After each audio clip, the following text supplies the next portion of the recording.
Bring in the panel to discuss more on that. We've got Richard Fowler, Democratic political strategist in D.C. Good morning, Richard.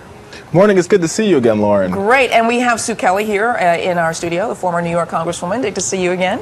Wonderful to see you. Richard, I want to ask you this because I've heard this a couple of times, this bite saying that the Republicans have basically dragged Obama kicking and screaming to kind of pay attention to this budget issue because he was sort of in the wings waiting for, looking at the congressional lawmakers to really hash this out. But now he's making a play. What do you think about that statement? He's kicking and screaming going into this. I think that statement is it's overstated, to say the least. I think the President Obama, in his Winning the Future budget, talks about how we create more government savings. In part of that plan, he decreases the amount of offices administering highway grants from 33 to 5 to increase government efficiency. On top of that, he's made a number of savings cuts throughout his presidency already. The small business bill cut government spending. He's been cutting government spending. I think he's more focused and honed in on cutting more spending, but there's always been a focus on decreasing the deficit, and that's never been off the president's plate or off of his mind. Sue, what do you think about that? I think it's very hard to guess what's on the president's mind given his actions. I also think it's very difficult for the Democrats right now. When you find that the major push for finishing this year's budget is on the table and being worked out, and Nancy Pelosi leaves Washington, D.C., I think that's a very interesting. She abdicated, basically left her entire House Democrat, that whole caucus was left with no leadership, essentially. And that tells me very clearly that there's no seriousness going on the Democrat side in terms of trying to bring this nation into some kind of fiscal responsibility. It's clear to me that the adults in the room right now happen to be sitting on the Republican side. John Boehner, kudos to John Boehner for pulling this off. Yeah. He got as much as he could. Richard, the commentary was written this morning. I was in the Post, and I forget who the writer was, but he said that basically President Obama's move is all about two things. One, about the 2012 election, and two, the GOP, sort of blunting the GOP momentum towards serious budgetary reform. Basically, I think those things can be rolled into one. You don't want the GOP to be looking like they're taking the lead in terms of the budgetary issues, because it's always proved that people are more concerned about the economy than anything when they get into an election. So basically, what do you think this is? I mean, answer to those accusations that this is all about the 2012 election and President Obama looking good going into that. Lauren, this is about the American people. It's pretty simple. President Obama has been committed to the middle class since he walked into the office. And to say that the Democrats have abdicated leadership, I just find that hard to believe. We saw Harry Reid stay in Washington not only this whole weekend, but his staff and himself were up till 3 o'clock in the morning to work out a government deal so the government didn't shut down. At the same time, we basically called the Republicans bluff on this. They were going to force the government to shut down and force over 800,000 employees not to get a paycheck. And the Democrats said, we are not going to do that. In addition, the Republicans wanted to stop monitoring our clean air and clean water, and the Democrats said, guess what? We're not going to do that. The Republicans wanted to get rid of cancer screening for women, and the Democrats said, no, we're not going to do that. The Republicans wanted to defund comprehensive health care reform, and guess what? The Democrats once again stood up and took the lead and said, no, we're not going to do that. Richard, if you were here in this room, you would actually see Sue Kelly shaking her head, no. But since you don't see this, I have to tell you that. But so I want to give the floor now to Sue Kelly. Well, I think what you've just heard is a parsing of phrases that is exactly what you've heard from the kind of thing from the White House. It just kind of flits over the actual facts. In fact, no one wanted to shut the government down. Yeah, I mean, Richard, I have to be fair, though, on both sides. It does sound like everybody's blaming the other. Oh, they want to shut the government down. No, they want to shut the government down. I mean, can you honestly say that any of the lawmakers wanted to shut the government down? I don't think they want to shut the government down, but I think the GOP was definitely playing chicken, Congresswoman. They were definitely playing chicken on this. The consequences of the GOP's actions are pretty simple. They ran on a platform of saying they're going to create jobs, but they have not passed one single piece of legislation out of the House of Representatives to increase jobs. The consequences of the consequences of their action are clear. They're willing to pay chicken with our debtors and play chicken with the economy, and that's just wrong. Okay. You're wrong. You're wrong. Okay, she says you're wrong. Go ahead. Why is he wrong? Because they're not playing chicken. The people they're playing chicken with was the people who refused to cut the budget and were sitting around playing games with the Republicans. They went in with absolute figures. For the first time in 5 years, we've had adults working on trying to get this nation out of debt. We have had people who are seriously offering plans to try to reduce our debt, to try to cut federal spending, and they had pledged to try to get more. They wanted $61 billion, but they got $38.5, almost $39 billion cut for the first time. There's a real cut. $100 billion. I mean, I'm still. Well, was that unrealistic? I think that yes, because it's clear to me that the people who are leading the Tea Party make money from or get a lot of attention by being very extreme, just as you see the other side. The only thing that brings media attention to people is by being extreme, by being outraged about something. However, somebody has to be there running the government, trying to make the government be serious about this debt and about what they're doing. And that is not what we have seen. Under Nancy Pelosi, they didn't even pass a budget last year. That's why this mess happened this year. Richard, I want you to answer that before I ask you the next question. Go ahead and respond to that.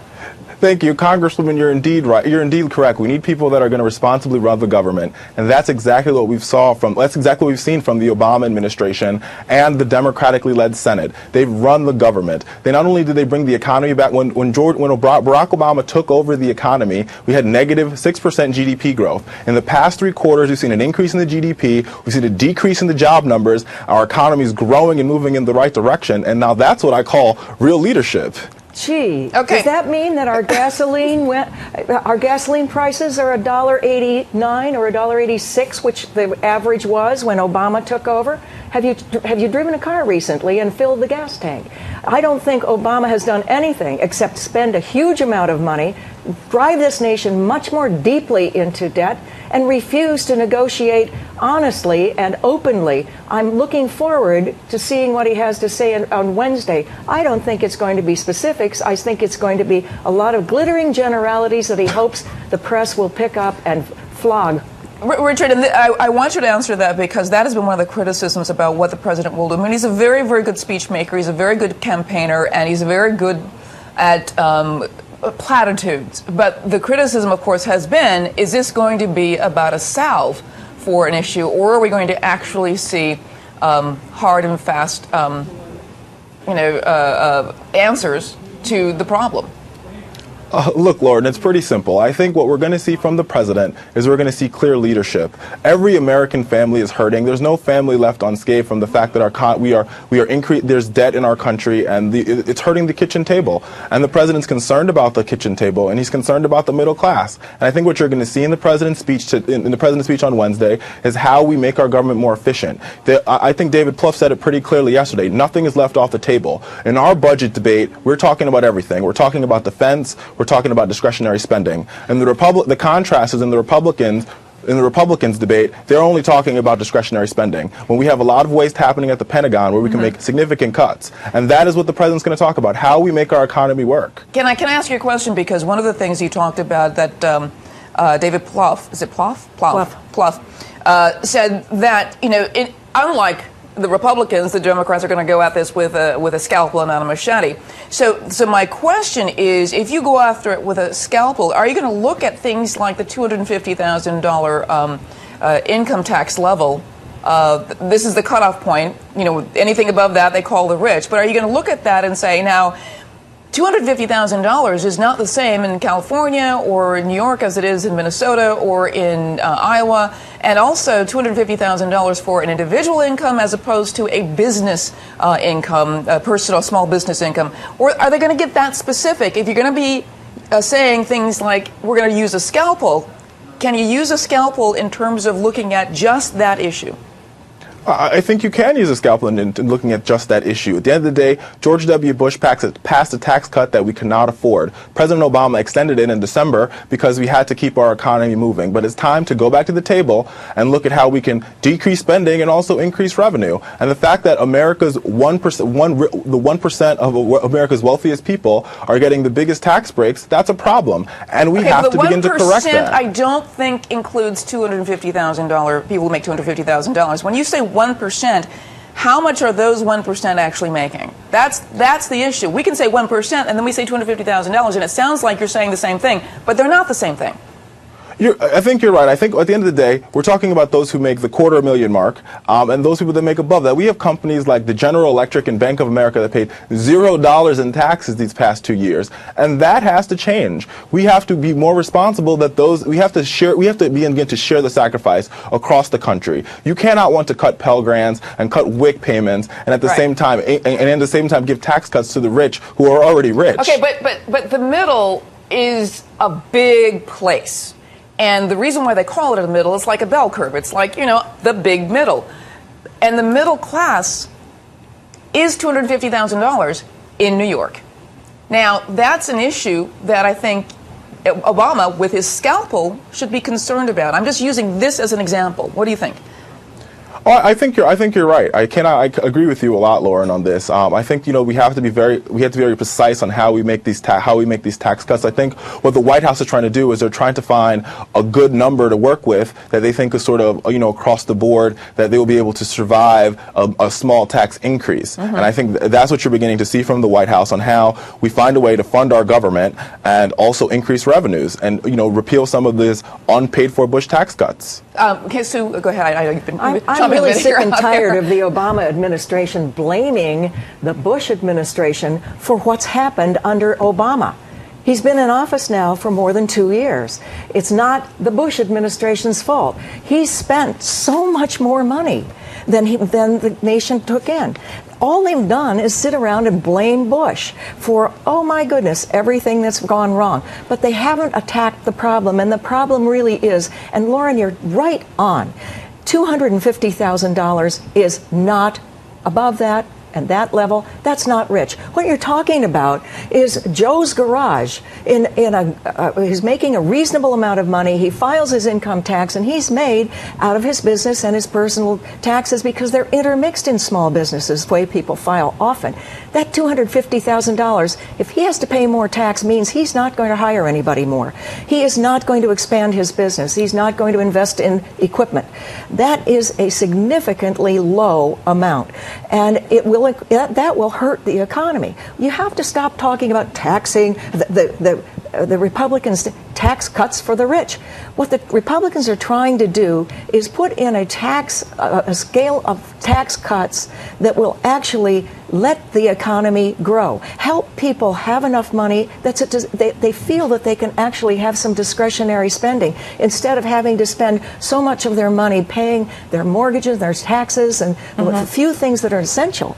We have to let Richard go, but I want to make sure you get the last word in, Richard, to answer to Sue. I know we have to say goodbye to you, but you get the last word. Thank you. Well, Congresswoman, this is where you're wrong on this. It's pretty simple.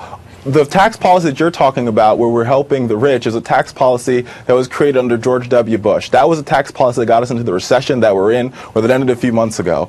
So it's pretty clear that we have to look at the consequences of actions, and the consequences of the president's actions are more safer, faster, and better roads, kids getting a valued education, a valued public education, and the Republicans don't believe in that, and that's part of the problem. Well, I'm sure they believe in education, but we got to say goodbye to you, Richard. Thank you very much for talking with us and being part of the panel this morning.